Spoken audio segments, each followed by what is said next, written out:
എല്ലാവർക്കും നമസ്കാരം. പ്രിയപ്പെട്ട സാറ ടീച്ചർ, എൻ്റെ പ്രിയങ്കരനായ സുഹൃത്ത് KS രാധാകൃഷ്ണൻ, പീതാംബരൻ, വത്സല ടീച്ചർ, എല്ലാവർക്കും, സദസ്സിലുള്ള എല്ലാവർക്കും എൻ്റെ സ്നേഹപൂർണ്ണമായിട്ടുള്ള വന്ദനം. അഴീക്കോട് മാഷെ എന്നാണ് കണ്ടതെന്ന് എനിക്ക് യാതൊരു ഓർമ്മയുമില്ല. പക്ഷേ എൻ്റെ ജീവിതത്തിൻ്റെ വളരെ ചെറുപ്പത്തിൽ തന്നെ ഞാൻ എപ്പോഴോ കണ്ടിട്ടുണ്ട്. ഒരു തവണ അദ്ദേഹത്തിനെ കണ്ടത് ഞാൻ എൻ്റെ ഗ്രാമമായിട്ടുള്ള മണലൂരിലേക്ക്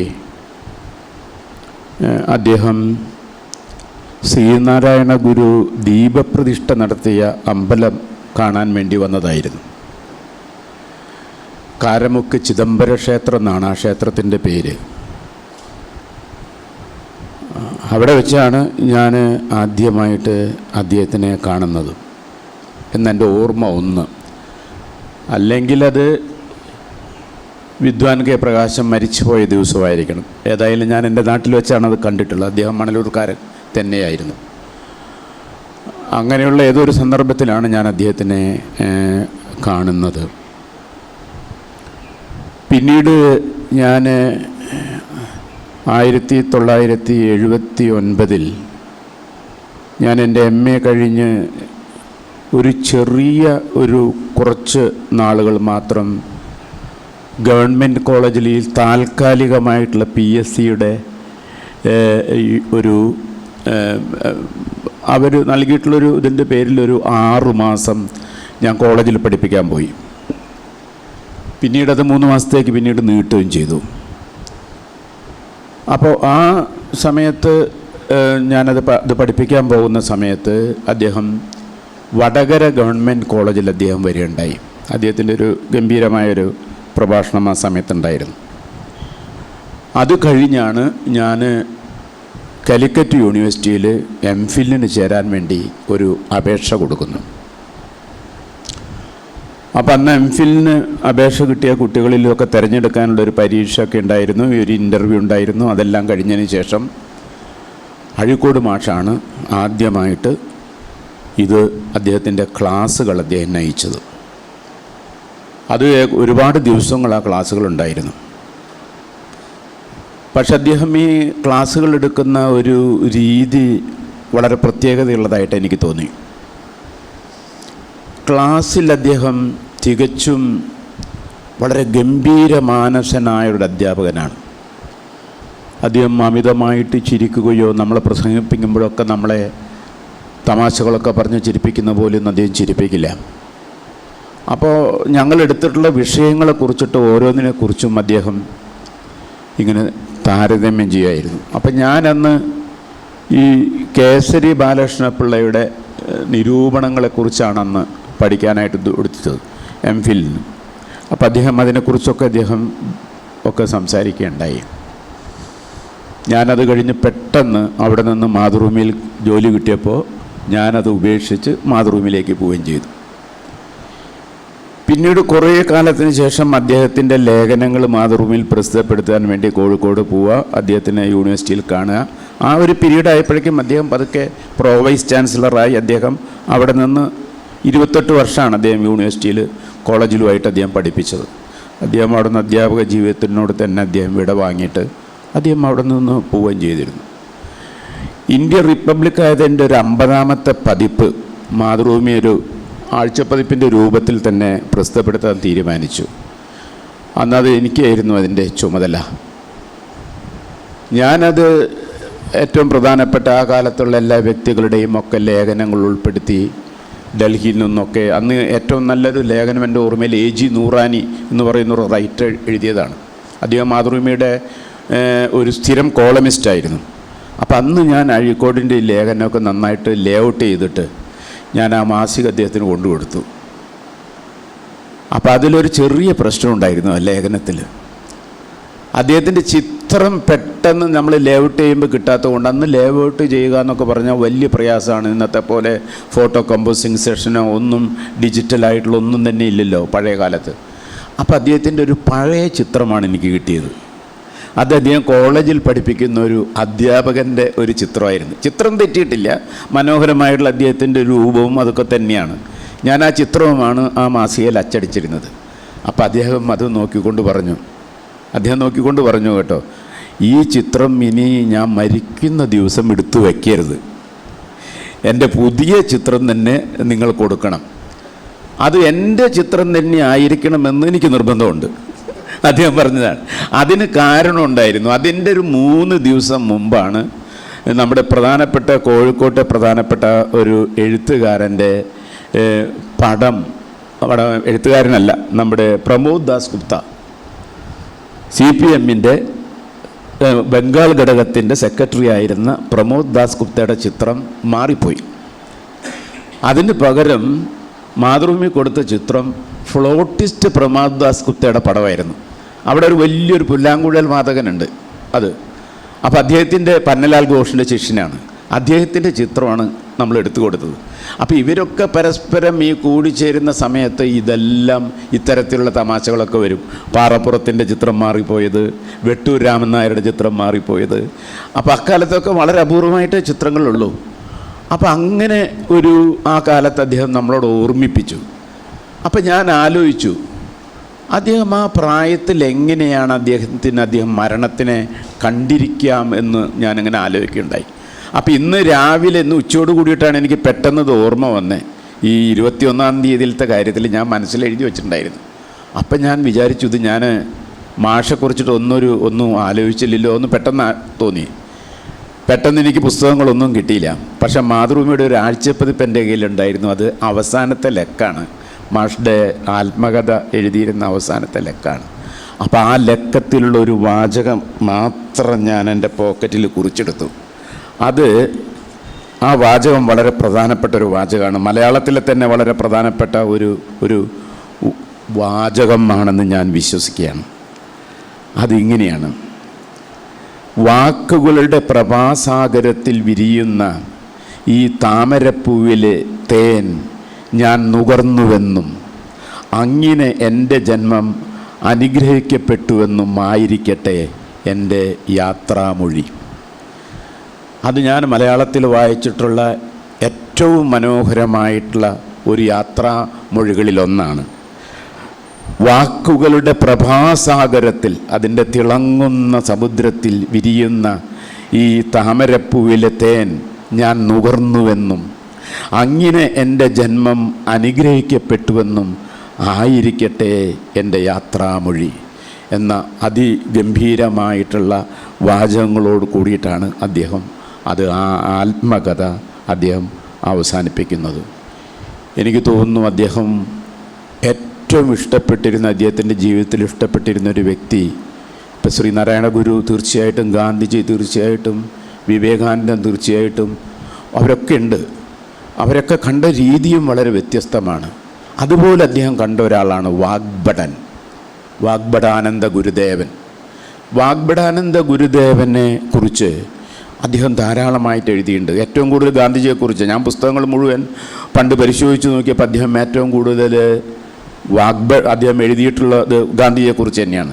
ഞാനത് പറയാൻ കാരണം, അദ്ദേഹം മരിച്ച സമയത്ത് ഇവിടെ തൃശ്ശൂരിൽ, ഞാനപ്പോൾ തൃശ്ശൂരിൻ്റെ ചുമതലക്കാരനാണ്. പക്ഷേ എനിക്ക് അന്ന് 2 കാര്യങ്ങൾ ചെയ്യേണ്ടി വന്നു. ഒന്ന്, അഴീക്കോട് മാഷെക്കുറിച്ച് ഒരു 4-ാം പേജിൽ, ഞങ്ങളുടെ എഡിറ്റോറിയൽ പേജിൽ ഒരു ലേഖനം എഴുതേണ്ടി വന്നു. അതുകൂടാതെ അന്നത്തെ എഡിറ്റോറിയൽ ഞാനാണ് എഴുതിയത്. ആ എഡിറ്റോറിയലും അന്ന് എഴുതേണ്ടി വന്നു. അപ്പോൾ വാസ്തവത്തിൽ ഇത് 2ഉം എഴുതിയപ്പോൾ പെട്ടെന്ന് എൻ്റെ മനസ്സിൽ ആ മാഷെക്കുറിച്ചിട്ടുള്ള എൻ്റെ ആ ക്ലാസ്സിൻ്റെയൊക്കെ ഓർമ്മകളൊക്കെ നമുക്ക് ഭയങ്കരമായിട്ട് തിരിച്ചു വന്നു. അതൊക്കെ അത് മാത്രമല്ല, ഞാൻ അദ്ദേഹം ആശുപത്രിയിൽ കിടക്കുന്ന സമയത്ത് അദ്ദേഹത്തിനെ കാണാൻ പോയപ്പോൾ അദ്ദേഹം എഴുതിയ ഏറ്റവും അവസാനത്തെ പുസ്തകം അദ്ദേഹത്തിൻ്റെ കയ്യിൽ കൊടുക്കാൻ വേണ്ടിയിട്ടാണ് പോയത്. അത് മാതൃഭൂമിയാണത് പ്രസിദ്ധീകരിച്ചത്. ഒരു ലേഖന സമാഹാരമാണ്. ഗാന്ധിയെക്കുറിച്ചും നെഹ്റുവെക്കുറിച്ചും വിവേകാനന്ദനെക്കുറിച്ചും ഉപനിഷത്തിനെക്കുറിച്ചും ഭാരതീയതയെക്കുറിച്ചൊക്കെയുള്ള പഠനങ്ങളാണ് ആ പുസ്തകം. അപ്പോൾ അത് കൊടുത്തപ്പോൾ മാഷ് പേന വേണമെന്ന് പറഞ്ഞു. അപ്പോൾ ഞാൻ പേന എടുത്തു കൊടുത്തു. എന്നിട്ട് മാഷ് അതിലൊരു ഒപ്പ് ചേർത്തു. അപ്പം ഞാൻ മാഷിൻ്റെ ഒപ്പ് അതിന് മുമ്പേ കണ്ടിട്ടുണ്ട്. മാഷിൻ്റെ കൈപ്പട നിങ്ങൾക്ക് അറിയുമെന്ന് എനിക്കറിയില്ല. ആ കൈപ്പട വായിക്കണമെങ്കിൽ ഞങ്ങളുടെ ഓഫീസിൽ അപ്പുകുട്ടൻ നായർക്ക് മാത്രമേ, കമ്പോസിറ്റർ അപ്പുകുട്ടൻ നായർക്ക് മാത്രമേ കഴിയൂന്നാണ്. കാരണം അദ്ദേഹം അങ്ങനെയാണ്. അത് അപ്പുകുട്ടൻ നായരാണ് അതിൻ്റെ ഒരു അതോറിറ്റി. അദ്ദേഹം എഴുതുന്നതല്ല. കാരണം അദ്ദേഹം എഴുതുന്ന കടലാസുകളൊക്കെ അദ്ദേഹത്തിന് അന്ന് തപാലിൽ വന്ന കടലാസിൻ്റെ പുറത്തോ അല്ലെങ്കിൽ അത് കീറിയിട്ടോ ഒരു കവറ് ഒക്കെ അദ്ദേഹം ഒന്നും കളയില്ല. അത് കീറി അതൊരു കടലാസാക്കിയിട്ട് അതിലെഴുതുക. ഇത് എഴുതിയാൽ നമുക്ക് മനസ്സിലാവുകയില്ല. അത് എഴുതിയാൽ എത്ര തവണ നമ്മൾ ആലോചിച്ചാലും നമുക്ക് പിടികിട്ടില്ല. അവസാനം നമ്മൾ ഈ അപ്പുകുട്ടേട്ടനെ തന്നെ നമ്മൾ ആശ്രയിക്കും. അപ്പുകുട്ടേട്ടൻ കൃത്യമായിട്ട് അത് വായിച്ച് ഇന്നതാണ് എഴുതിയതെന്ന് നമ്മളോട് പറയും. അപ്പം മാഷ് ഈ അന്ന് ഈ ഇതിൻ്റെ എഴുതിയ സാധനങ്ങൾ മുഴുവൻ ഞാൻ ആരംഭിച്ചു. അപ്പം എനിക്ക് ആലോചിച്ചു, പെട്ടെന്ന് എൻ്റെ മനസ്സിൽ അതുപോലെ തന്നെ ഒരു സാധനം വന്നു. മാഷ് ഒരു കഥ എന്നോട് പറയണ്ടായി. അത് 70കളിൽ എപ്പോഴുമാണ്. ടി പത്മനാഭനൊക്കെ വിദ്യാർത്ഥി ആയിരിക്കുന്ന കാലത്ത് കഥാസാഹിത്യത്തെക്കുറിച്ചിട്ട് കണ്ണൂരിലൊരു സമ്മേളനം നടക്കുന്ന സമയത്ത് എം.വി. ദേവനൊക്കെ അതിൻ്റെ സാക്ഷിയാണ്, CP ശ്രീധരനൊക്കെ വലിയ സാക്ഷിയാണ്. അവരെല്ലാവരും ചോദിച്ചു, ഈ സുകുമാർ അഴീക്കോടിനെ വിളിച്ചിട്ടില്ലേ നിങ്ങളും ചോദിച്ചു. അപ്പോൾ ടി പത്മനാഭൻ പറഞ്ഞു, ഞങ്ങൾ അഴീക്കോട് മാഷ വിളിച്ചിട്ടില്ല. അപ്പോൾ ചോദിച്ചു, എന്താ അഴീക്കോട് മാഷ വിളിക്കാതിരുന്നത് എന്ന് ദേവനാണ് ചോദിച്ചത്. അദ്ദേഹം സംസ്കൃത പണ്ഡിതനല്ലേ? അദ്ദേഹത്തെ നമ്മൾ സംസ്കൃത പണ്ഡിതനെ നമ്മൾ മലയാള കഥയെക്കുറിച്ചിട്ട് വിളിക്കേണ്ട കാര്യമുണ്ടോയെന്ന് ചോദിച്ചു. അപ്പോൾ ദേവൻ മാഷും അതുപോലെ തന്നെ CP ശ്രീധരനും അന്നത്തെ പ്രധാനപ്പെട്ട ആളുകളെല്ലാവരും, അന്ന് കടവനാട് കുട്ടികൃഷ്ണൻ ഉണ്ടായിരുന്നു, അവരൊക്കെ ഇറങ്ങിപ്പോയി. അവരൊക്കെ ആ മീറ്റിങ്ങിൽ നിന്ന് ഇറങ്ങിപ്പോയി. അവരെല്ലാവരും നിങ്ങൾ സംസ്കൃതത്തിൽ ഒരു അഗാധ പാണ്ഡിത്യം അദ്ദേഹത്തിന് ഉണ്ടെന്നുള്ളത് വേറെ കാര്യം. പക്ഷെ അത് വലിയ ഒരു വിഷമമായിപ്പോയി. അപ്പോൾ അദ്ദേഹം പറഞ്ഞു, അദ്ദേഹം അത് പിന്നീട് ഓർത്തിട്ട് പറഞ്ഞു, നമ്മൾ ഈ സാഹിത്യ നഭസ്സിലെ, അപ്പോൾ അദ്ദേഹം ആ സാഹിത്യ നഭസ്സിലെ എന്നുള്ളതിന് പകരം സാഹിത്യ നഭോമണ്ഡലത്തിലെ എന്ന് ആയിക്കോട്ടെ എന്ന് അദ്ദേഹം CP ശ്രീധരനെ അനുസരിക്കുന്നു. അപ്പോൾ അതിൻ്റെ ബ്രാക്കറ്റിൽ അതിനൊരു ആത്മകഥം പോലെ പിന്നെ പുള്ളി പറയാണ്, ഈ സാഹിത്യ നഭോമണ്ഡലം എവിടെ കിടക്കുകയായിരുന്നു? എത്ര കാലമായി ഞാൻ ഇതിനെ ഇന്ന് പിന്നാലെ പിടിക്കാൻ നോക്കുന്നത്. ഏതായാലും ഇന്ന് കിട്ടിയല്ലോ. അദ്ദേഹത്തിൻ്റെ ഒരു ആത്മകഥം പോലെ അതാ പറയുന്നത്. അദ്ദേഹം പറഞ്ഞു, അത് ഈ സാഹിത്യ നഭോമണ്ഡലത്തിൽ ഒരൊറ്റ അസ്ഥിപഞ്ജരമേയുള്ളൂ, അതാണ് CP ശ്രീധരൻ എന്നാണ് പുള്ളി പറഞ്ഞു വരുന്നത്. അദ്ദേഹം അത് കളിയാക്കിയിട്ടെന്ന് പറഞ്ഞല്ല, വളരെ സരസമായിട്ട് അദ്ദേഹം പറഞ്ഞതാണ്. CPക്ക് അത് വലിയ വിഷമമായിപ്പോയി. അപ്പം ഞാൻ ഇത് എഴുതുന്ന സമയത്ത് ഇതൊന്നും ഞാൻ ആലോചിച്ചിട്ടില്ല. CP ശ്രീധരനെ പോലെ ഒരു കൃശഗാത്രനായിരുന്നല്ലോ ഇദ്ദേഹം. അപ്പം ഞാൻ എഴുതിയ അതിൻ്റെ ഹെഡിങ് വചനം മാംസം ധരിച്ച കൃശഗാത്രൻ എന്നായിരുന്നു. വചനം മാംസം ധരിച്ച കൃശഗാത്രൻ എന്ന ഒരു വാക്കായിരുന്നു. പിന്നീട് സാനുമാഷ് പറഞ്ഞു, നിങ്ങൾക്ക് അങ്ങനെ എഴുതാൻ തോന്നിയത് വലിയ ഭംഗിയായിപ്പോയി. കാരണം അത് ഞാൻ വായിച്ച വളരെ മനോഹരമായിട്ടുള്ള ഹെഡിങ്ങുകളിൽ ഒന്നായിരുന്നു എന്ന് പറഞ്ഞു. അപ്പം ഞാൻ അതിൽ അദ്ദേഹത്തിൻ്റെ ജീവിതഘട്ടങ്ങളിലെ പല കാര്യങ്ങളും ഞാനതിൽ പ്രധാനമായിട്ട് എഴുതിയിട്ടുണ്ട്. പക്ഷെ എനിക്ക് തോന്നിയിട്ടുള്ളത്, സുകുമാർ അഴീക്കോട് ജീവിതത്തിലുടനീളം ഒരു അധ്യാപകനായിരുന്നു, ഒരു ടീച്ചറായിരുന്നു. അദ്ദേഹത്തിന് പല രീതിയിൽ നിങ്ങൾക്ക് പറയാം. അദ്ദേഹത്തിന് നിങ്ങളൊരു ടീച്ചറും ഒരു ഗുരുവുമായിട്ടൊക്കെ കാണുന്ന ആളുകളുണ്ട്. അദ്ദേഹത്തിൻ്റെ ആ 28 കൊല്ലത്തെ അധ്യാപന ജീവിതത്തിൻ്റെ ഒരു എക്സ്റ്റൻഷനാണ് അദ്ദേഹത്തിൻ്റെ പിന്നീടുള്ള എല്ലാ പ്രഭാഷണങ്ങളും നമ്മൾ പരിശോധിച്ചാൽ നമുക്ക് കാണാവുന്നതാണ്. നിങ്ങളുടെ ഓഡിയൻസ് ക്ലാസ് മുറിയിൽ വളരെ ചെറിയതായിരിക്കാം നിങ്ങളുടെ ഓഡിയൻസ്.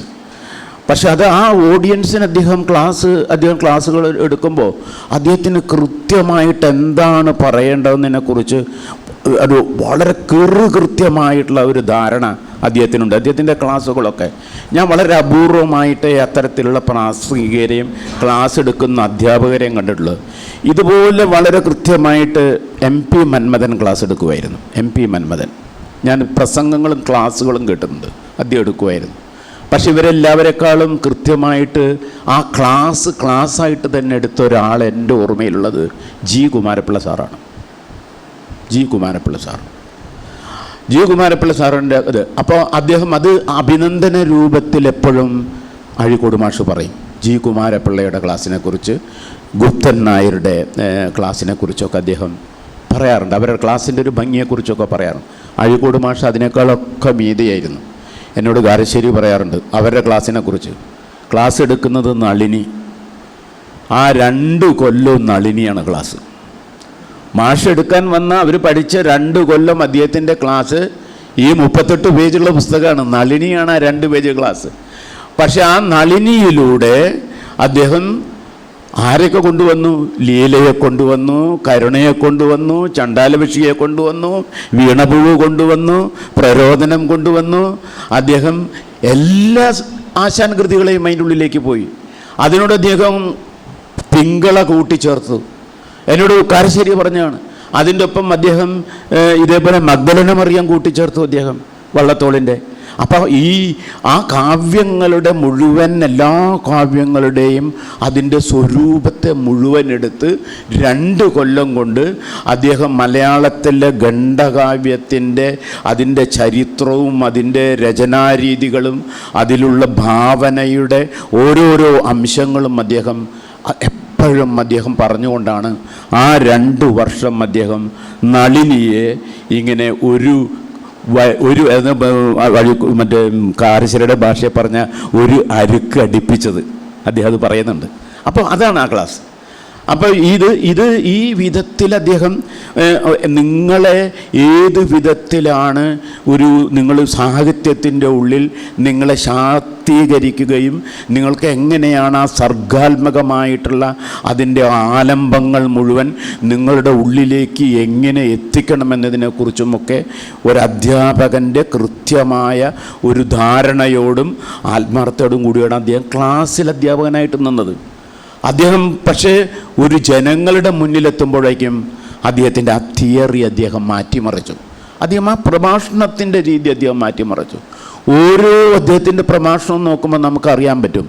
ഇവിടെ KS ഇവിടെ വളരെ കൃത്യമായിട്ട് പറഞ്ഞല്ലോ, അദ്ദേഹത്തിന് മൈക്ക് പോലും അദ്ദേഹത്തിനെ സംബന്ധിച്ചിടത്തോളം അദ്ദേഹത്തിന് ആ ഒരു ഡെക്കോറുണ്ട് അല്ലേ, അതല്ലേ നമുക്ക് തന്നെ പറയാൻ പറ്റുന്നത്. ആ പ്രസംഗത്തിന് അദ്ദേഹം നിൽക്കുമ്പോൾ അദ്ദേഹം എപ്പോഴും പതുക്കെ അദ്ദേഹത്തിൻ്റെ കാലുകളിൽ ഇങ്ങനെ പതുക്കെ ഉയർന്നു നിന്നുകൊണ്ടിരിക്കും. അദ്ദേഹം ഇങ്ങനെ പതുക്കെ അദ്ദേഹം ഇങ്ങനെ ചെറുതായിട്ട് ഇങ്ങനെ ട്രംബിൾ ചെയ്തുകൊണ്ടിരിക്കും. അദ്ദേഹം സംസാരിച്ചു കൊണ്ടിരിക്കുമ്പോൾ അദ്ദേഹത്തിൻ്റെ ഒരു കൈ എപ്പോഴും ഇങ്ങനെ അനന്തതയിൽ ഇങ്ങനെ എന്തോ വാക്കുകൾക്ക് വേണ്ടി പരതിയിട്ടുണ്ടാവും. നിങ്ങൾ എപ്പോഴും ശ്രദ്ധിച്ചോളൂ, ഞാൻ എപ്പോഴും ഇത് കണ്ടിട്ടുണ്ട്. കാരണം ആ വാക്കുകൾ നമ്മളൊരു സ്വനഗ്രാഹി യന്ത്രം എന്നൊക്കെ പറയുന്ന പോലെ, ഒരു ആൻറ്റിന പോലെ ഈ വാക്കുകളെ പിടിച്ചെടുക്കാൻ വേണ്ടിയിട്ടാണോ അദ്ദേഹം കൈ ഇങ്ങനെ ഉപയോഗിക്കുന്നതെന്ന് പോലും നമുക്ക് തോന്നിപ്പോകുന്ന വിധത്തിലാണ് അദ്ദേഹത്തിൻ്റെ പ്രഭാഷണം.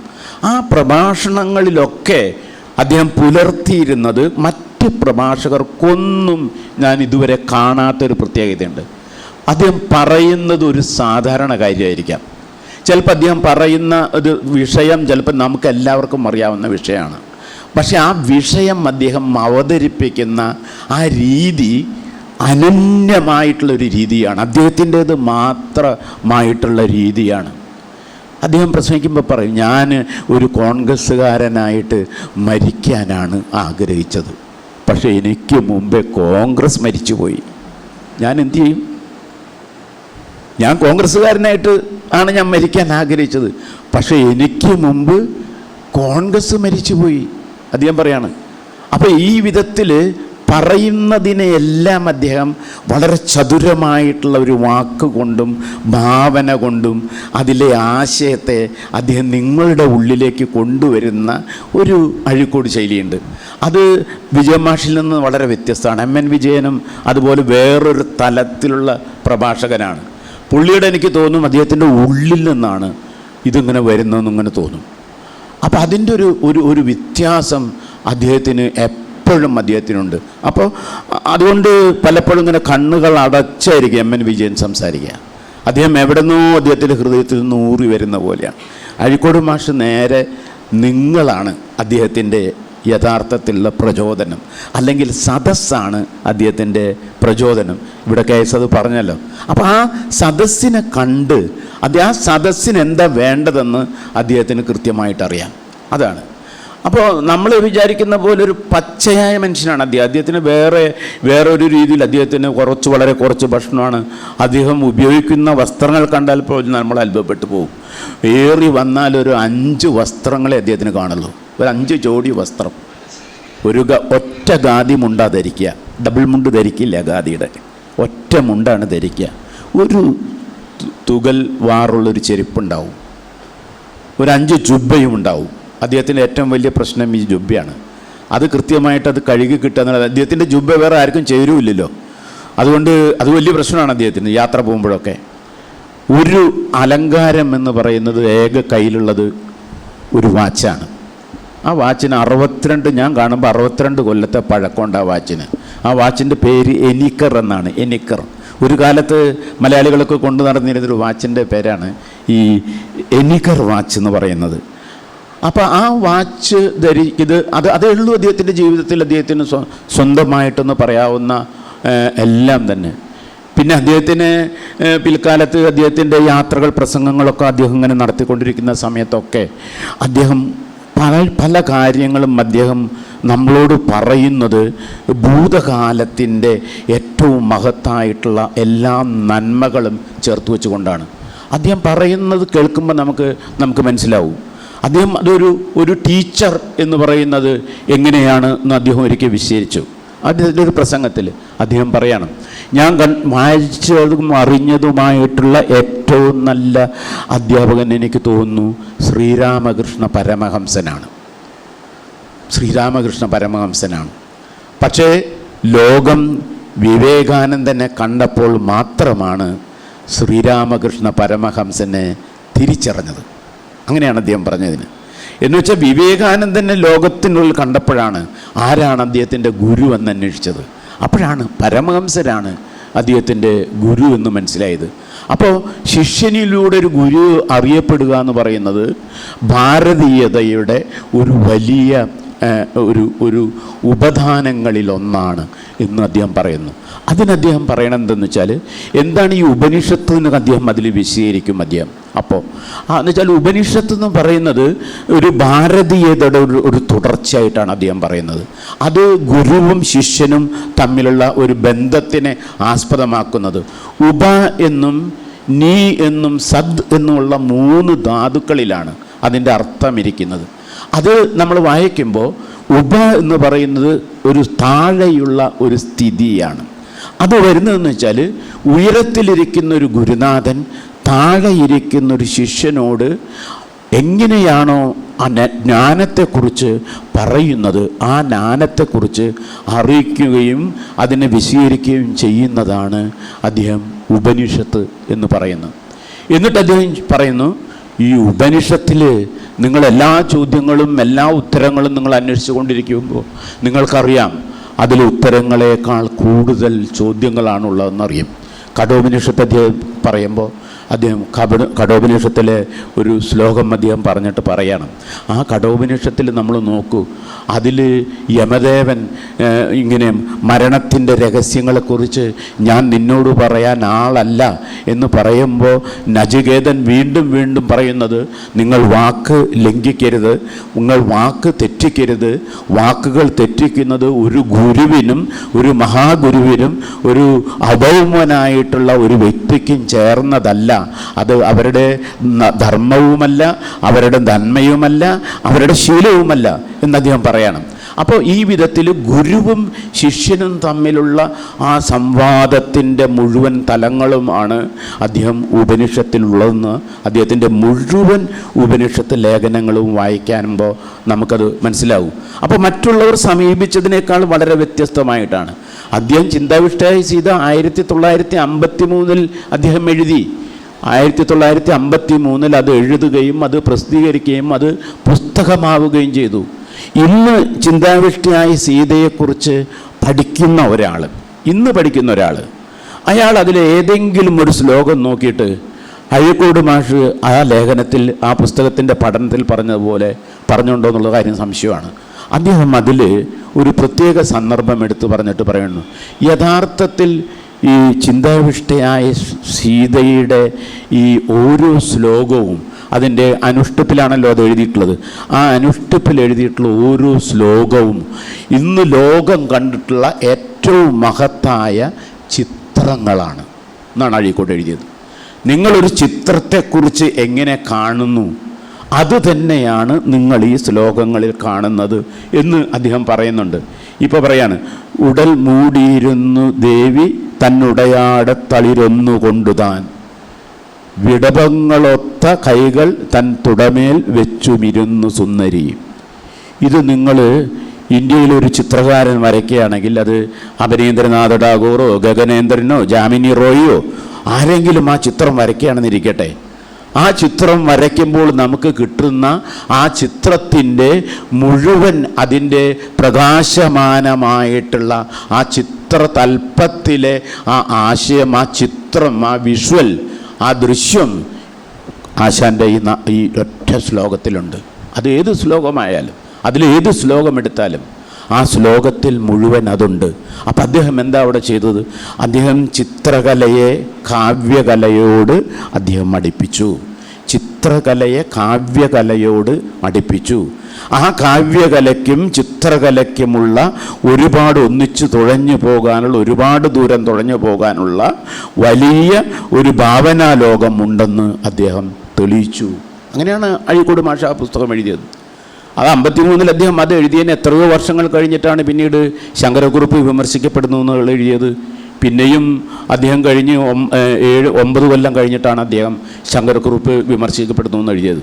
അത് മാതൃഭൂമിയുടെ വീക്കെൻഡിലാണ് വന്നത്.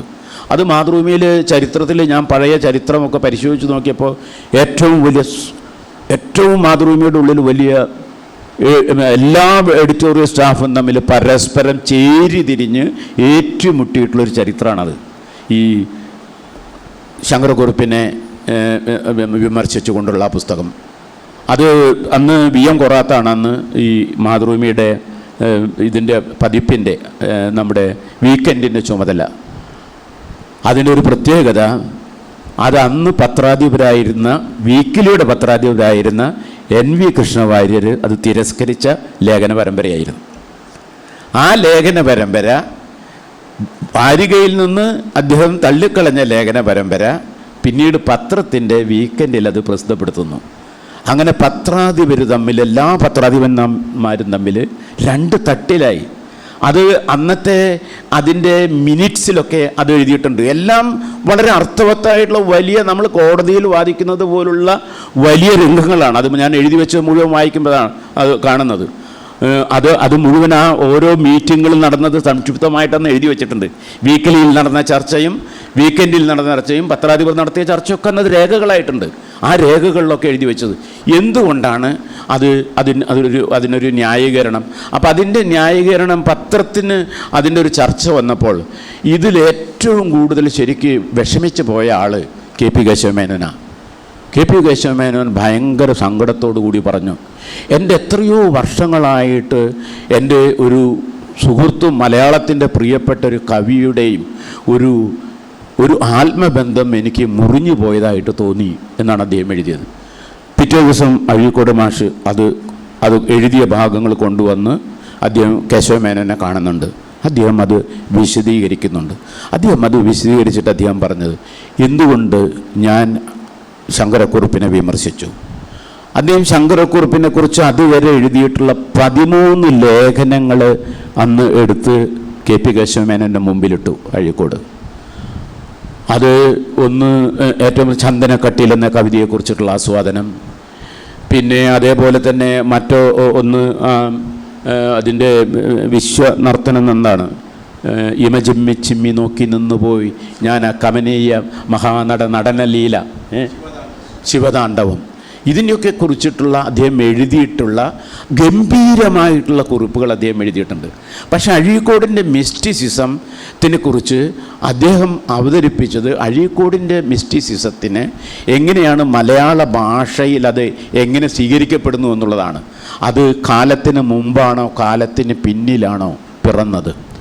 അപ്പോൾ അവിടെ കുറുപ്പ് മാഷ് എന്നെ കുറിച്ചിട്ട് അഴീക്കോട് പറയുന്നു, ഇത് കാലത്തിനും മുമ്പേ പിറന്നതല്ല, കാലത്തിൻ്റെ പിന്നിൽ പിറന്നതാണ് എന്നാണ് അദ്ദേഹം സ്ഥാപിക്കുന്നത്. ഈ മിസ്റ്റിസിസത്തിനെ അദ്ദേഹം മറ്റനേകം കവികളുമായിട്ടും VC ബാലകൃഷ്ണ പണിക്കരുടെ ഒരു വിലാപവും തുടങ്ങിയിട്ടുള്ള വിശ്വരൂപം തുടങ്ങിയ കവിതയൊക്കെ ആയിട്ട് ഉദ്ധരിച്ചുകൊണ്ടാണ് അദ്ദേഹം പറയുന്നത്. അദ്ദേഹത്തിൻ്റെ നിലപാട് വ്യക്തമാക്കുന്നുണ്ട്. അതോടുകൂടിയിട്ട് KP കേശവമേനോന് പിന്നെ സംശയങ്ങളൊന്നും ഉണ്ടായില്ല. അത് പൂർണ്ണമായിട്ടും അത് മാതൃഭൂമിയിൽ തന്നെ അത് പ്രസിദ്ധീകരിക്കുകയും ചെയ്തു. പിന്നെ അവരൊക്കെ തമ്മിലുള്ള ഒരു വലിപ്പം എന്ന് പറയുന്നത് ഈ തരത്തിലുള്ള പരസ്പരം എന്താണ്. ഈ അഴീക്കോട് മാഷ് ജീവിതത്തിൽ ഏറ്റവും മനോഹരമായ കാലം ഏതാണ് ഞാൻ ചോദിച്ചു. പക്ഷെ അപ്പോഴൊന്നും മറുപടി പറഞ്ഞില്ല. പക്ഷെ വളരെ കാലത്തിന് ശേഷം അദ്ദേഹം ഇതേപോലെ തന്നെ തിരുവനന്തപുരത്ത് വെച്ചിട്ട് കോഴിക്കോട് വെച്ചൊരു മീറ്റിങ്ങിൽ അദ്ദേഹം സംസാരിച്ചു. എന്നോട് ഈ ചോദ്യങ്ങൾ പലരും ചോദിച്ചിട്ടുണ്ട് എന്ന് പറഞ്ഞു. എന്നിട്ട് അദ്ദേഹം പറഞ്ഞത് അത് ഇങ്ങനെയാണ്: എത്രയോ മഹാന്മാരായ എൻ്റെ സ്നേഹിതന്മാരും എനിക്ക് തന്നെയും ജന്മം നൽകിയ എൻ്റെ കണ്ണൂരിനേക്കാൾ കൂടുതൽ ഞാൻ ഇഷ്ടപ്പെടുന്ന കോഴിക്കോട് നിന്ന് സംസാരിക്കുന്നു എന്നാണ് അദ്ദേഹം കോഴിക്കോടിന് എനിക്ക് പ്രിയപ്പെട്ടതാണെന്നല്ല പറഞ്ഞത്. അനേകം ആളുകൾക്ക്, സുഹൃത്തുക്കൾക്ക് ജന്മം നൽകുകയും എനിക്ക് തന്നെ ജന്മം നൽകുകയും ചെയ്ത ആ ജന്മനാടിനേക്കാൾ എനിക്ക് പ്രിയങ്കരമായി തോന്നിയ കോഴിക്കോട് നിന്ന് ഞാൻ പറയുന്നു എന്ന് പറഞ്ഞാൽ അതിനർത്ഥം മനസ്സിലായുള്ളൂ. കാരണം ആ കോഴിക്കോട് MT ഉണ്ട്, MV ദേവനുണ്ട്, അവിടെ അതുപോലെ തന്നെ തിക്കൊടിയനുണ്ട്, ബഷീറുണ്ട്, NP മുഹമ്മദ് ഉണ്ട്, KA കൊടുങ്ങല്ലൂരുണ്ട്, നിങ്ങളാ ലോകം അരവിന്ദനുണ്ട്, NN കക്കാടുണ്ട്. കോഴിക്കോടിൻ്റെ ആ പീരീഡിലുള്ളൊരു ലോകം, ആ 70കളിലെയും 80കളിലെയും ആ ലോകം നമ്മളൊന്ന് ആലോചിച്ചാൽ മതി. കാരണം മലയാളത്തിൻ്റെ ഏറ്റവും വലിയ അന്നത്തെ കാലത്തെ എഴുത്തച്ഛന്മാർ മുഴുവൻ ഒരുമിച്ചിരിക്കുന്നൊരു കാലമാണത്. അപ്പോൾ ആ കാലത്ത് അദ്ദേഹം സ്നേഹം എന്താണെന്നും അതുപോലെ സംവാദം എന്താണെന്നും സാഹിത്യത്തിലെ ചർച്ചകൾ എന്താണെന്നും ഒക്കെ അദ്ദേഹം കൃത്യമായിട്ട് അദ്ദേഹം മനസ്സിലാക്കുന്നുണ്ട്, അദ്ദേഹം പഠിക്കുന്നുണ്ട്. അതാണ് അദ്ദേഹം അവിടെ വെച്ചിട്ട് അദ്ദേഹം തുറന്നു പറഞ്ഞത്.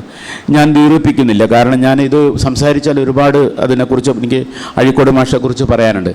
അഴീക്കോട് മാഷുടെ ഉള്ളിൽ ഞാൻ എപ്പോഴും കണ്ടിട്ടുള്ളൊരു വ്യക്തിത്വം, പിൽക്കാലത്ത് കണ്ടിട്ടുള്ളത്, ഒരേ സമയം തന്നെ അദ്ദേഹമായിരുന്നു നായകൻ, അതേ സമയം തന്നെ പല ഘട്ടങ്ങളിലും അദ്ദേഹം തന്നെയായിരുന്നു പ്രതിനായകനും.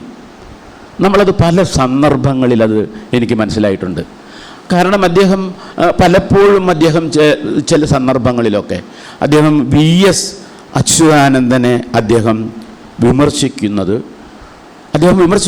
ഒരു പ്രത്യേക തലത്തിൽ വെച്ചാണ്, രാഷ്ട്രീയ തലത്തിൽ വെച്ചാണ്. അദ്ദേഹം VSനെ വിമർശിക്കുമ്പോൾ അദ്ദേഹം അതേ അളവിൽ തന്നെ അദ്ദേഹം ഇപ്പുറത്ത് പാർട്ടിയുടെ ഒരു സുപ്പീരിയർ അഡ്വൈസറാണ് ഞാൻ എന്ന് അദ്ദേഹം പറയാണ്. അദ്ദേഹത്തിന് VSനോട് പകയോ വിദ്വേഷമോ ഒന്നും തന്നെ ഇല്ല. പക്ഷേ അദ്ദേഹം തൻ്റെ ആ സമയത്തൊരു വാദം സ്ഥാപിക്കാൻ വേണ്ടി ഞാനാണ് പാർട്ടിയുടെ സുപ്പീരിയർ അഡ്വൈസർ എന്ന് അദ്ദേഹം പറയാണ്. അങ്ങനെ നിങ്ങൾ ഓരോ ഘട്ടം നമ്മളെടുത്ത് നോക്കിക്കഴിഞ്ഞാൽ കാണും. ഇപ്പോൾ വീരേന്ദ്രകുമാറുമായിട്ടുള്ള ഒരു വലിയ തർക്കം എന്നല്ല, അത് അഴീക്കോട് മാഷ് പറഞ്ഞതായിരുന്നു ശരി. പത്ര ഉടമ, നമ്മുടെ ഒരു കാലത്തൊന്നും പത്ര ഉടമകൾ ആരാണെന്ന് ഒന്നും കേരളം അറിഞ്ഞിട്ടില്ല. കാരണം പത്ര ഉടമകൾക്ക് പത്രത്തിൻ്റെ ഉള്ളിൽ സ്പേസ് ഉണ്ടായിരുന്നില്ല. കേസിനറിയാം, ഞങ്ങളൊക്കെ ഒരേ കാലത്ത് തന്നെ പത്രപ്രവർത്തനം തുടങ്ങിയ ആളുകളാണ്. ഉടമകൾക്ക് ഇല്ല, അവിടെ ഉടമകളില്ല. K. മാധവൻ നായർ മാതൃഭൂമിയിൽ ആദ്യത്തെ പത്രത്തിൻ്റെ ആദ്യത്തെ പ്രതിക്ക് അതിൻ്റെ പണം മുഴുവൻ ഇറക്കിയ, സ്വന്തം വീട് വില പണയം വെച്ച് ഇറക്കിയിട്ടുള്ള K. മാധവൻ നായരാണ് മാനേജിങ് ഡയറക്ടറായിരിക്കുന്ന പത്രത്തിൽ അദ്ദേഹത്തിനെതിരെയുള്ള മുഖപ്രസംഗം അന്നത്തെ പത്രാധിപർ എഴുതുകയാണ്. പെരുമ്പിലാവിൽ രാമണ്ണി മേനോൻ മുഖപ്രസംഗം എഴുതുകയാണ്, അദ്ദേഹത്തിനെക്കുറിച്ച് എഴുതുകയാണ്. അദ്ദേഹം സന്നദ്ധ വീണ്ടും പുതുക്കിയതിനെക്കുറിച്ചിട്ട് അദ്ദേഹം എഴുതുകയാണ്. അപ്പോൾ ആ വിധത്തിൽ പത്രാധിപർ ആണ് പത്രത്തിൻ്റെ യഥാർത്ഥ അധിപനെന്നും അയാൾ മിസ്റ്റീരിയസ് അല്ലെന്നും അയാൾ ഇവിടെ ഉണ്ടെന്നും അയാളാണ് പത്രത്തിൻ്റെ അംബാസഡറെന്നും മാധ്യമ അംബാസഡറെന്നും കൃത്യമായിട്ട് ലോകം വ്യവച്ഛേദിച്ച ആളുകളാണ്. അന്നത്തെ കാലത്ത് അത്രയും വലിയ പത്രാധിപന്മാരാണ് ഉണ്ടായിരുന്നത്. ആ തത്വങ്ങൾ മുഴുവൻ പിൽക്കാലത്ത് മാറുന്നത് ഈ പത്രങ്ങൾ അവരുടെ സാമൂഹിക ഉത്തരവാദിത്വം ഉപേക്ഷിച്ച് ഈ പത്രങ്ങൾ മുഴുവനും ഉടമയുടെ താല്പര്യത്തിന് വേണ്ടി അത് മുഴുവനും ഒരു ഉൽപ്പന്നമായിട്ട് മാറുമ്പോഴാണ്. അതൊരു ഫാക്ടറി ഔട്ട്ലെറ്റിൽ നിന്ന് പുറപ്പെടുന്ന ഉൽപ്പന്നമായിട്ട് മാറുകയാണ്. പത്രത്തിൻ്റെ ഒരു സാമൂഹ്യ ഉത്തരവാദിത്വത്തിൽ നിന്ന് മാറി അത് ഒരു ഉൽപ്പന്നമായിട്ട് മാറുമ്പോഴോട് കൂടിയിട്ട് ഉടമകൾക്ക് അവിടെ പ്രാമുഖ്യമുണ്ടായി. ഇന്ന് ഏതെങ്കിലും മലയാള പത്രത്തിലൊരു പത്രാധിപരെ നിങ്ങൾക്ക് പേരെടുത്ത് പറയാൻ പറ്റുമോ? നിങ്ങൾക്ക് ഏതെങ്കിലും പത്രാധിപരെ അറിയുമോ? ഒന്ന് മലയാള മനോരമയുടെ ആയാലും മാതൃഭൂമിയുടേതായാലും ദേശാഭിമാനിയുടെ ആയാലും നിങ്ങൾ ഏത് പത്രം എടുത്ത് നോക്കിയാലും ഇന്നത്തെ പത്രാധിപരെ അറിയില്ല. 25 കൊല്ലം മുമ്പ് ഇതാണ് സ്ഥിതി. ആഴ്ചപ്പതിപ്പ് എഡിറ്റ് ചെയ്യുന്നത് MT വാസുദേവൻ നായരാണെന്നറിയാം. അല്ലെങ്കിൽ മറ്റൊരു പത്രം ചെയ്യുന്നത് എക്സ്പ്രസ് ചെയ്യുന്നത് ആരാണെന്ന് എല്ലാവർക്കും അറിയാം. കെ ബാലകൃഷ്ണനാണ്, അല്ലെങ്കിൽ കെ കൃഷ്ണനാണ്. കെ പി കേശവമേനനാണ് മാതൃഭൂമി ചെയ്യുന്നതെന്നറിയാം. കെ എം മാത്യു ആണ് മനോരമയുടെ മുഖ്യ പത്രാധിപരെന്നറിയാം. അപ്പോൾ പത്രാധിപരുടെ വില അത് കേസരിയും തൊട്ടും ഒക്കെ തുടങ്ങിയിട്ടുള്ളതാണ്, സ്വദേശാഭിമാനി തൊട്ട് തുടങ്ങിയിട്ടുള്ളതാണത്. അപ്പോൾ അവിടെ നിന്ന് വിട്ട് ഈ പത്രങ്ങൾ പത്ര ഉടമകളുടെ ഭാഗമായിട്ട് മാറിയപ്പോൾ ഈ ഉടമകൾക്ക് ഒരുപാട് താല്പര്യങ്ങളുണ്ടായി. മിക്കവാറും ഈ ഉടമകൾ വലിയ കോർപ്പറേറ്റ് കമ്പനികളൊക്കെ ജോലി ചെയ്യുന്നവരോ അതിൻ്റെ ഉടമകളോ ആയിട്ടുള്ള ആളുകളാണ്. ലോകത്തിലെ എല്ലാ പത്രങ്ങളുടെയും സ്ഥിതി അത് തന്നെയാണ്. ഇപ്പോൾ അമേരിക്കയിൽ ഗാർനെറ്റ് ന്യൂസ് ഏജൻസീസ് ഒരു പത്രമുണ്ട്, 93 പത്രമുണ്ട് അവർക്ക്, 93 പത്രം. പക്ഷേ ഈ പത്രം ഗാർനെറ്റ് ന്യൂസ് ഏജൻസി തന്നെയാണ് ഇന്ന് അവരുടെ ഏറ്റവും പുതിയ വിമാനമായിട്ടുള്ള സ്റ്റെൽത്തിൻ്റെ വിമാനങ്ങളുടെ അതിൻ്റെ മോണ്ടിസ് എന്ന് പറയുന്ന അതിൻ്റെ ആക്രമിക്കുന്ന ഭാഗം ഉണ്ടാക്കുന്ന അവർ തന്നെയാണ്. അതേ ഗാർനെറ്റ് ന്യൂസ് പേപ്പർ തന്നെയാണ് കൊക്കക്കോളയിലെ ഏറ്റവും പ്രധാനപ്പെട്ട അതിലെ ഒരു ഷെയർ ഹോൾഡർ. നമ്മൾ CNN ന്യൂസ് നെറ്റ്വർക്ക് തൊട്ട് ടെഡ് നെറ്റ്വർക്ക് എടുത്താലും ഇത് തന്നെയാണ് കഥ. അപ്പോൾ നമ്മൾ പറയുന്ന കൊക്കക്കോള ഉണ്ടാക്കുന്ന ആളും വിമാനഭേദത്തോക്ക് ഉണ്ടാക്കുന്ന ആളും കലാനിഷ്കോ ഉണ്ടാക്കുന്ന ആളും വിമാനം ഉണ്ടാക്കുന്ന ആളും വെടിമരുന്നുണ്ടാക്കുന്ന ആളുകളും തന്നെയാണ് ഇന്നത്തെ കാലത്ത് പത്രങ്ങൾ ഇറക്കുന്നത്. അപ്പോൾ ഇതിനെതിരെ അദ്ദേഹം വളരെ കൃത്യമായിട്ട് നല്ല ഭാഷയിൽ അദ്ദേഹം എഴുതുണ്ടായി, നല്ല. അപ്പോൾ സ്വാഭാവികമായിട്ടും അവിടെ ഒരു ചെറിയ പ്രശ്നം വന്നു. ഇവർ വലിയ ആത്മാർത്ഥ സുഹൃത്തുക്കളായിരുന്നു. പക്ഷെ അത് കഴിഞ്ഞപ്പോൾ മാതൃഭൂമിയിൽ തന്നെ, അത് ഞാൻ ഇവിടെ പറയാൻ പാടില്ലാത്താണെങ്കിലും നമ്മളൊരു ചെറിയ സദസ്സായതുകൊണ്ട് എനിക്കത് പറയാം. എന്ന് വെച്ചാൽ വേറൊന്നും ഉണ്ടായിട്ടല്ല, മാതൃഭൂമിയിലെ മാനേജിങ് ഡയറക്ടറായിട്ടുള്ള വീരേന്ദ്രകുമാർ നല്ല എഴുത്തുകാരനാണ്. പക്ഷെ മാതൃഭൂമിയിലെ ചില പത്രാധിപന്മാരുടെ ചില കാലത്ത് ചില എഡിഷനുകൾ വരുമ്പോൾ ഇദ്ദേഹം വന്ന് പ്രസംഗിക്കുന്ന പ്രസംഗങ്ങൾ മുഴുവൻ ആ കാലത്തെ പ്രധാനമന്ത്രിയോ പ്രസിഡൻറ്റോ പറയുന്ന പ്രസംഗങ്ങളേക്കാൾ വലുതായിട്ട് മാതൃഭൂമിയിൽ കൊടുക്കുന്ന ഒരു സമ്പ്രദായം ഉണ്ടായിരുന്നു. അതായിരുന്നു അതിന് അഴീക്കോട് മാഷ് വിമർശിച്ചു എന്നുള്ളതാണ്. അത് അവർ തമ്മിലൊരു വലിയ റിഫ്റ്റ് ഉണ്ടായി. പിന്നീട് അത് വലിയ പരസ്യമായിട്ടുള്ളൊരു സംവാദത്തിലേക്ക് പോയി. പിന്നീട് ആ സംവാദം അവർ തന്നെ ഒത്തുതീർപ്പായി. അത് വേറെ കാര്യം. MTയുമായിട്ട് അദ്ദേഹം വലിയ യുദ്ധമായിരുന്നു ഒരു കാലത്ത്. അദ്ദേഹത്തിൻ്റെ വിവാഹവുമായിട്ട് ബന്ധപ്പെട്ടിട്ട് അദ്ദേഹം MK സാനുവുമായിട്ട് ഭയങ്കര എതിർപ്പുണ്ടായിരുന്നു അതിന്, T പത്മനാഭനായിട്ട്. അതാ ഞാൻ പറഞ്ഞു, അദ്ദേഹത്തിൻ്റെ ഉള്ളിൽ എപ്പോഴും ഞാൻ ആലോചിക്കേണ്ട ഒരു നായകനും ഒരു പ്രതിനായകനും ഒരുമിച്ച് വഴിയുന്നുണ്ട്. ഈ MTയുടെ അടുത്ത് അദ്ദേഹം പോയിട്ട് ഞാനാണ് അദ്ദേഹത്തിനെ കൊണ്ടുപോയത് തിരൂർ തുഞ്ചൻപറമ്പിൽ. ഞാൻ വിചാരിച്ചു എന്തെങ്കിലും പ്രസംഗിക്കുമ്പോൾ എന്തെങ്കിലും അബദ്ധം പറയാമെന്ന് വിചാരിച്ച് ഞാൻ മുമ്പിൽ നെഞ്ചെടുപ്പോട് കൂടിയിട്ട് ഇരിക്കുന്നുണ്ട്. കാരണം MT പറഞ്ഞിട്ടാണ് ഞാൻ കൊണ്ടുപോകുന്നത്. അപ്പോൾ MT എന്നോട് ചോദിക്കുന്നുണ്ട്, ഇയാൾ സാധാരണ പറയുന്ന പോലെയല്ലേ പറയുള്ളൂ, ഇനി വേറെ എന്തെങ്കിലും പറയോ? ഞാൻ പറഞ്ഞു, പറഞ്ഞോട്ടെ, നല്ലതല്ലേ അത്, നമുക്ക് വന്നല്ലോ, തുഞ്ചൻപറമ്പിലേക്ക് വന്നല്ലോ. MTയുടെ ജീവിതത്തിൽ ഇന്നേ വരെ ലഭിക്കാത്ത എല്ലാ പ്രശംസകൾ കൊണ്ടും MTയെ അവിടെ മൂടി. MT തന്നെ പറയാണ്. എന്നിട്ട് അവസാനം ഞാൻ തന്നെ അത് കേട്ട് നാണിച്ചു പോയി. MT തന്നെ പറയാം. അപ്പോൾ ഇങ്ങനെയൊക്കെയുള്ള ഒരു വ്യത്യസ്തമായിട്ടുള്ള അഴീക്കോടിനെയും ഒക്കെ നമ്മുടെ ജീവിതത്തിൽ കണ്ടിട്ടുണ്ട്. പക്ഷെ എൻ്റെ ഒരു നോട്ടത്തിൽ നമുക്ക് ഇത്തരത്തിലുള്ള അഴീക്കോടുമാർ പിൽക്കാലത്ത് ഉണ്ടായില്ലല്ലോ എന്നതാണ് നമ്മുടെ ഒരു വലിയ പ്രശ്നം. നമ്മുടെ ഒരു വിസിൽ ബ്ലോവർ ഇല്ലാതെയായി. നമ്മുടെ നാട്ടിൽ ഒരു വിസിൽ ബ്ലോവറും ഇപ്പോഴില്ല. ഒരാളും ഒരാളെ വിമർശിക്കാൻ സാധ്യമല്ല.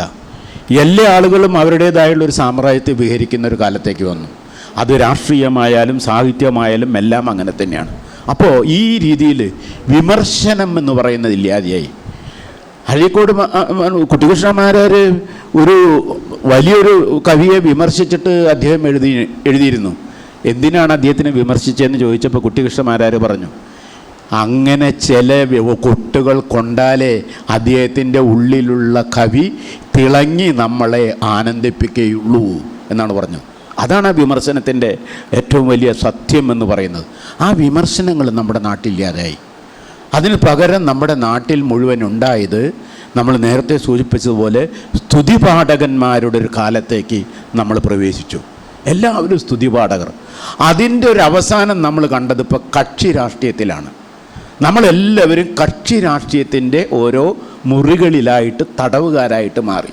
അപ്പോൾ എൻ്റെ രാഷ്ട്രീയം പറയുന്നത് മുഴുവൻ ശരി, നിങ്ങൾ പറയുന്നത് മുഴുവൻ തെറ്റ് എന്ന അവസ്ഥയിലേക്ക് മാറി. അഴീക്കോട് മാഷ് ഉണ്ടാവുമെങ്കിൽ അങ്ങനെ ഒരവസ്ഥ ഉണ്ടാവുമായിരുന്നില്ല. അദ്ദേഹം നല്ല സത്യം നിർഭയമായി ധീരതയോടുകൂടി പറയുന്ന ഒരാളായിരുന്നു. അതുകൊണ്ടാണ് അഴീക്കോട് മാഷ് നഷ്ടപ്പെട്ടപ്പോൾ സാറ ടീച്ചർ പറഞ്ഞത്, ഇപ്പോൾ അഴീക്കോട് മാഷ് ഉണ്ടായിരുന്നെങ്കിൽ അദ്ദേഹം ഇങ്ങനെ ഉണ്ടല്ലോ എന്നും നമ്മളെ ഓർമ്മിപ്പിച്ചത് അതാണ്. ഞാൻ ആ എഡിറ്റോറിയൽ തുടങ്ങുന്നത് ഇങ്ങനെയാണ്: അലയടിച്ചു കൊണ്ടിരുന്ന ഒരു സമുദ്രം പെട്ടെന്ന് പിൻവാങ്ങിയതായി നമ്മൾ അറിയുന്നു എന്ന വാചകത്തോടു കൂടിയിട്ടാണ് ഞാൻ ആ മാതൃഭൂമിയിലെ എഡിറ്റോറിയൽ ഞാൻ അന്ന് എഴുതിയത്. അപ്പോൾ അതെൻ്റെ മനസ്സിൽ വരാൻ കാരണം, അതുവരെ അഴീക്കോട് മാഷ് കേരള സമൂഹത്തിന് നൽകിയിട്ടുള്ള അനേകം ഓർമ്മപ്പെടുത്തലുകളും അനേകം മുന്നറിവുകളും ചരിത്രത്തിൻ്റെ ഏറ്റവും വിശിഷ്ടമായിട്ടുള്ള എല്ലാ സത്യങ്ങളും, അത് മഹാത്മാഗാന്ധി ആയോട്ടെ, ഭാരതീയതായിക്കോട്ടെ, വിവേകാനന്ദനായോട്ടെ, ശ്രീനാരായണ ഗുരു ആവട്ടെ, വാഗ്ഭടാനന്ദനാവട്ടെ, ആശാനാവട്ടെ, അങ്ങനെ നാം ആരും വിചാരിക്കാത്തതായിട്ടുള്ള എല്ലാ ആളുകളുടെയും അവരുടെ വ്യക്തിത്വത്തിൻ്റെ ഏറ്റവും പ്രസന്നമായ, ഏറ്റവും പ്രകാശമാനമായിട്ടുള്ള അവരുടെ വ്യക്തിത്വത്തെ മുഴുവൻ നമ്മുടെ മുമ്പിൽ അവതരിപ്പിച്ചുകൊണ്ട് അദ്ദേഹം ഈ ഭാരതീയമായിട്ടുള്ള അല്ലെങ്കിൽ ഭാരതീയതയെ നമ്മുടെ ഉള്ളിലേക്ക് അദ്ദേഹം പ്രതിഷ്ഠിച്ചു എന്നുള്ളതാണ് അദ്ദേഹം കേരള സമൂഹത്തിന് ചെയ്തിട്ടുള്ള ഏറ്റവും പ്രധാനപ്പെട്ട ഒരു വലിയ നമുക്ക് ലഭിച്ചിട്ടുള്ളൊരു ഒസ്യത്ത് എന്ന് ഞാൻ വിശ്വസിക്കുന്നു. അതുകൊണ്ട് അഴീക്കോട് മാഷിൻ്റെ ഇന്ന് നമ്മുടെ പുതിയ തലമുറയിലെ കുട്ടികളൊന്നും തീരെ വായിക്കുന്നുണ്ടാവില്ല. അവർ വായിക്കുന്ന നമ്മൾ പ്രതീക്ഷിക്കുകയും വേണ്ട.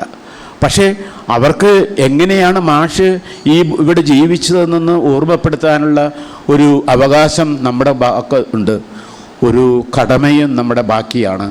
അത് നിറവേറ്റാനായിട്ട് ഈ ജന്മശതാബ്ദി വർഷത്തിൽ കഴിയട്ടെ എന്ന് ആശംസിച്ചുകൊണ്ട് ഞാൻ ഉപസംഹരിക്കുന്നു. നന്ദി, നമസ്കാരം.